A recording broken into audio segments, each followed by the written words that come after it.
दौड भन्यो, यो दुख्यो ऊ दुख्यो, बहाना मात्रै छ। जब तँभित्र बुद्धि नै थिएन भने यति ठुलो सपना किन देखिस्?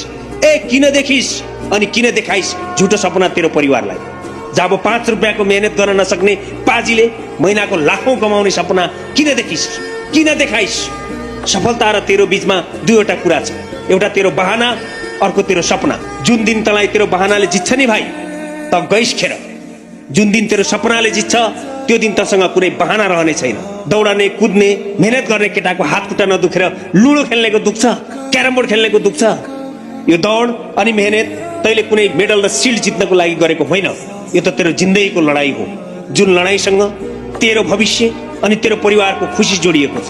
तैँले गरेको यो मेहनत कुनै दिन गएर तेरो परिवारको खुसी किन्ने माध्यम बन्नेछ।